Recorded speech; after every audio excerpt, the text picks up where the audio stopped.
The whole comedy show is full of teachers just like me. Let's make it up for teachers! Our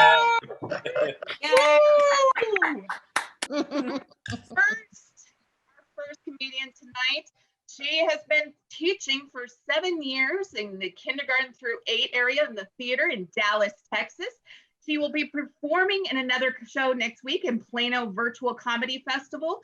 So please welcome Charlotte Parker to the stage. What's up, everybody? So happy to be here. This is awesome. I'll tell you a little bit about me. People tend to assume, based on my appearance, that I'm Irish, Catholic, and straight when I'm actually Jewish, queer, and depressed. Which, I mean, in comedy, that's just called being a triple threat. So, like, if anything, I am, in fact, a ginger Jew, which scientists have classified as critically endangered. If you don't know, now you do. One of my 5-year-old students came up to me at the beginning of a pre-quarantine class once, looked me in the stomach and said, "Is that a baby?" And my first thought was, no, it's a 26-year-old with feelings. This is a teachable moment. I should talk to her. So I took a deep breath, knelt down so I was on her level, and I said, "Listen, bitch. This actually was a baby, but you just poked a hole right through it. So not anymore." Oh, no, don't cry. You saved me a trip to the pharmacy. It's okay. Oh, yeah, but I bring a lighthearted abortion joke into the mix. Hey, Charlotte. Hey. Our next awesome comedian, he is the longest veteran in this house. He's been teaching for 16 years and he's currently stuck in 7th grade math out in El Dorado, California. Please welcome up for the amazing Kevin Burrill. Like Amy said, I'm teaching 7th grade math this year, and we are all virtual only online now, so I'm tired. And I saw the first assignment of the year. I gave the kids this assignment. I said, you know what? Just go online and click mark is done. That's all you have to do. Just click mark is done, and I'll give you full credit. I had 17 kids in 3rd period not do it.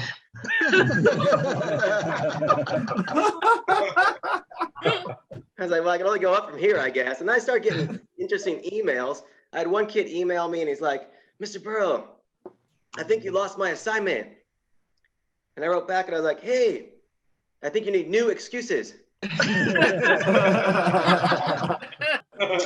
But virtual teaching, it's not all bad. I mean, there are some advantages to it. I know I'm tired, but I teach middle school, and I now have a single button. I can simultaneously mute all my students. Yes! If you had asked me last year, "Hey, Kevin, what would your top 5 superpowers be?" I'd be like, "Number 4. A single button to simultaneously mute all my students." "I don't want to hear you." Click. "You know, I don't want to see you anymore." Click. "Actually, class." Click. But I think the reason why virtual teaching has been so hard for me this year is because I'm just not that good with technology. I got a story for you that happened to me just a few weeks ago, and it actually involves Devin. He doesn't even know this, so he's going to hear this story for the first time.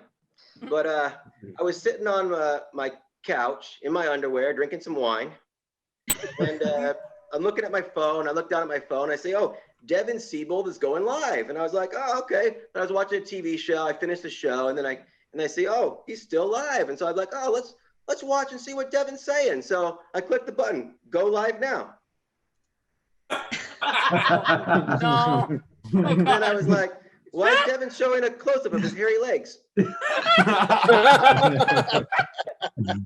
then I realized, and I go into full panic mode, and I start screaming towards my wife to help me. And I'm yelling at her in the other room. She comes in, she's just laughing at me. I'm in full panic trying to get this thing to stop.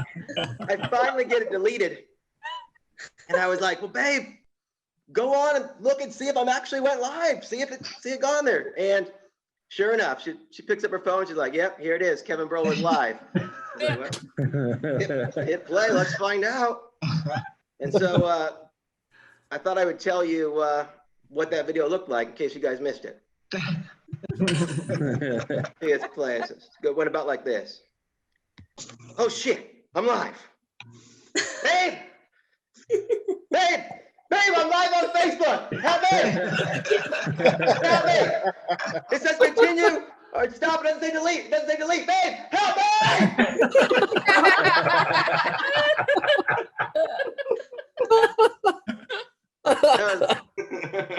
that was my first ever Facebook Live video. I'm progressing in technology. I know people are using Instagram now, but I actually like Facebook. I was hoping that would just stay the thing, like until I die. I want to learn a new technology. I mean, I was the one holding out for MySpace for a long time. I mean, by the end, it was just like me emailing Tom about my weekend. But I decided to go on Facebook. I'd go on Instagram and give it a try. And I had made an account a few years ago, but never used it. So I look on there and I had 93 followers and 0 posts. And I was like, shit, I don't think I can do better than this. I don't think I should start using this. I started using it, now I have 88 followers. But no, I literally had 93 followers. And well, literally, I mean, that's a messed up word now. I don't know if you guys know this, but we used the word wrong for so long. They added a new definition of the word literally. You guys familiar with that? You guys are giving me a look like you don't know. Well, there's a new definition, I'll tell you. The new definition of literally means not fucking literally. This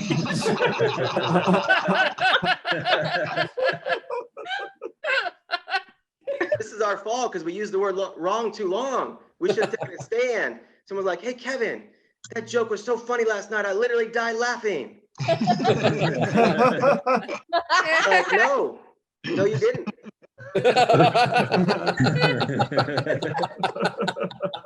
I agree the joke was also funny, but at no point was this a near-death experience. So I think we should embrace figuratively. I want to hear a conversation like this. Hey, Tom, how was dinner last night? Oh, man, it was amazing. I ate so much. I figuratively gained 20 pounds. Like, wow. You literally used that word correctly. And that meal sounds amazing. So before I was married, I used to live in Agora Hills, California. And one of my roommates is actually here tonight. John, give us a wave. Woohoo! Yeah, a wave and a cheer. Thank you, John. Yeah. And John and I lived on a street called Gay Porn Drive. Yeah, it was Cape Horn Drive.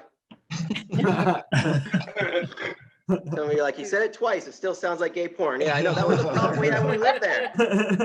People were asking me for my address, and I was real careful. I was like, yeah, I live at 6925 Cape, C-A-P-E, Superman wears one on his back, space, porn. This word does not start with a P.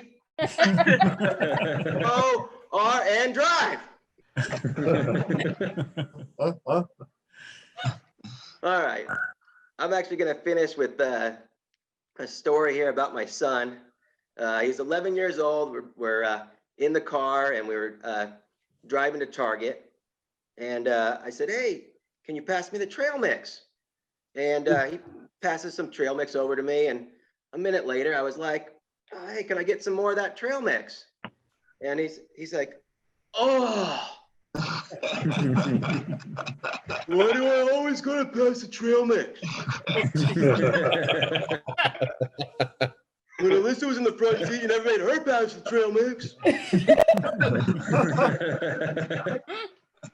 I was like, wow, man, kid, you're gonna have some perspective. I don't know what it's gonna be like when you get back to school. You get back to school at lunchtime and your buddy's gonna be like, oh man, quarantine was awful. Every weekend, my dad made me mow the lawn. And the buddy's like, oh yeah? My parents, every night after dinner, they made me wash the dishes. Your other buddy's like, oh yeah?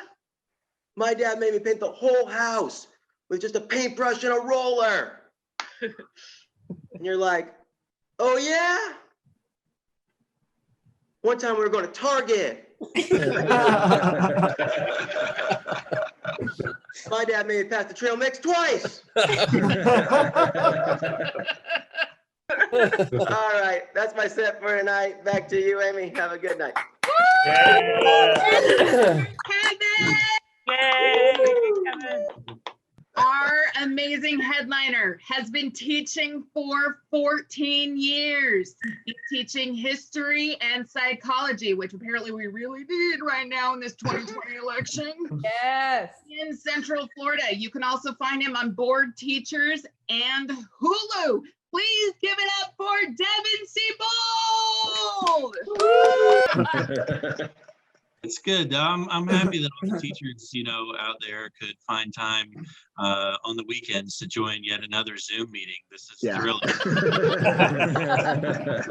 What's Saturday night? How can I spend more time in another meeting online? It's good to have you guys. I'm from Florida. You guys know us. We're the news state. Everybody sees that headline. You just read the headline. You're like, that sounds like Florida, and it is. It's not. I don't even live like in Fantasyland, Florida, like Disney World. I live like where more guns than teeth, Florida. That's where I live. Where the hotels still advertise air conditioning like it's an amenity, We have AC. I'm like, you should. Yeah. I don't know. I like teaching too. I'm not here, but this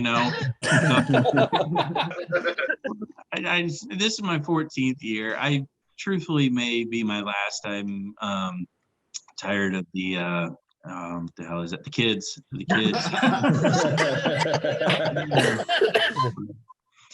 I teach seniors in high school, which is cool. Seniors, they're older, 17, 18, 19, 20, 21. And kids, but it's weird because they want to give us guns. They're like, arm them. I don't know. I don't think I've ever looked at a coder and been like, let's give that one a weapon. There's a few that I'm like, do they have a stapler? We got to get the staples up here. My question is, what kind of gun are you giving me? Because I know our budget. I know what you pay me. Like every year, you give me a laptop with Windows 98 on it. Am I getting the?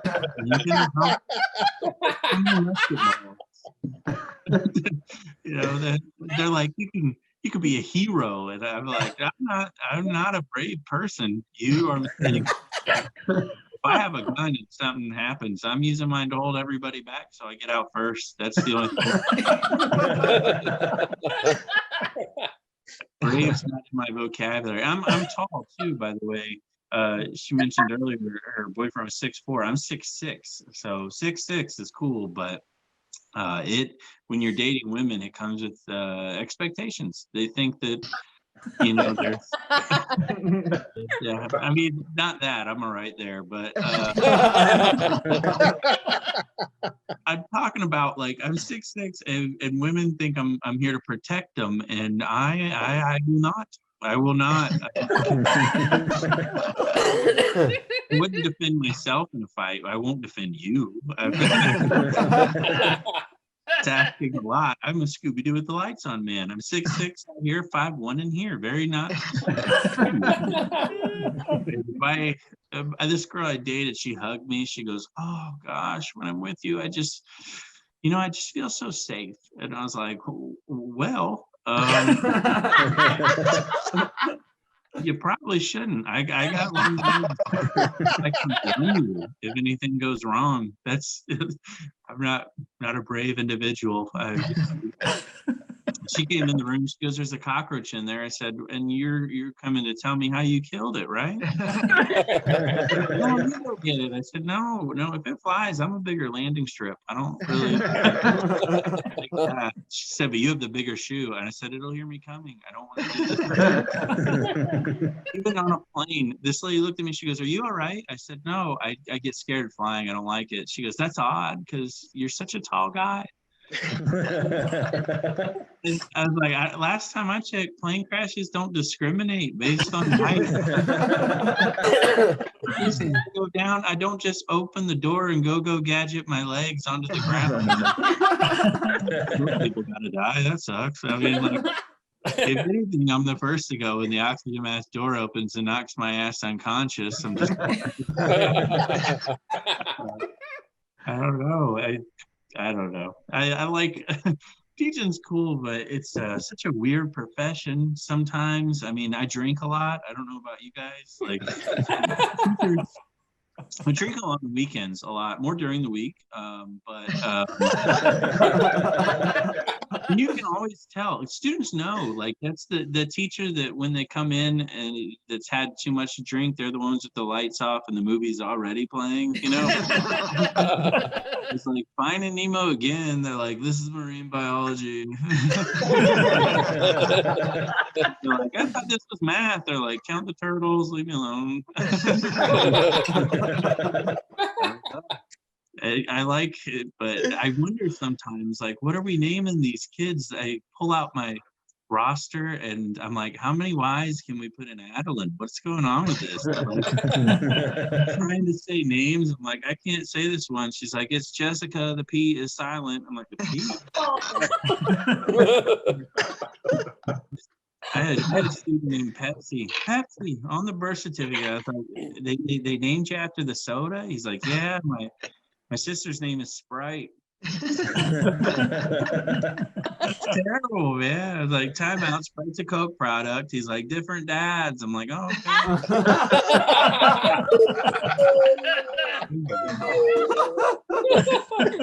I always think they should have another kid just name him Pepper and like have really high expectations, you know? You didn't name me Pib, man. You gotta go to grad school.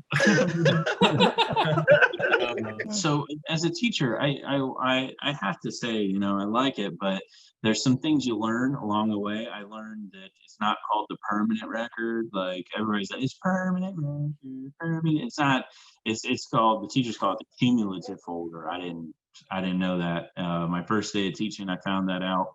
A email came to my desk, and apparently teachers like to shorten that word, cumulative. And the teachers are laughing because they know that they shorten it to cum and spell it cum for some reason. It's not how I say that word. And my first day, I'm teaching, I get an email. It's like, "Anybody seen Stephen's cum?" I'm like, "Oh." I was like, "Do I flag this? Is this the one I flagged?" The response comes back, "Yes, I've got Stephen's cum in my hand right now." I was like,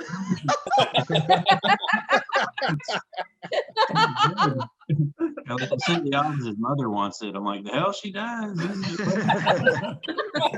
Like, what's going on? This nasty school. I went over to another teacher. I'm like, "Are you seeing this?" She's like, "The cum?" I was like, the what?" It's pronounced cum. It's short for cumulative folder. It's the permanent record. It's the technical term. I was like, "Oh, I had that wrong. I did." I'd never heard of that before. But I decided that I would get in on it. I, comedian, you know, I went back to my office. I sent a little reply all email. I was like, "You know, I've seen Stephen's cum, and it's rather thick. His mother may find it hard to swallow."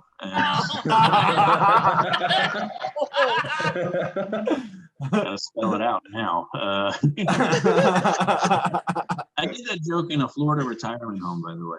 And I was like, you know what? I'm going for it. Table of 90-year-old women laughing their asses off. Like, ladies, I did not know how you'd like that joke. One of them stands up. She goes, "We were cuming long before you were born." You guys are awesome. My name is Devin Siebold. Thank you guys so much. I appreciate it. Give it up again for Devin. Yeah. Let's thank all of our awesome teacher comedians tonight. We had Charlotte Parker in Dallas, Texas. We had Jared Waters in New York City. Evan in Elk Grove, wherever the hell that is, California. And then all the way down in Florida. Thanks everybody from the She Shed. Stick around. We are going to have an after party. So yay!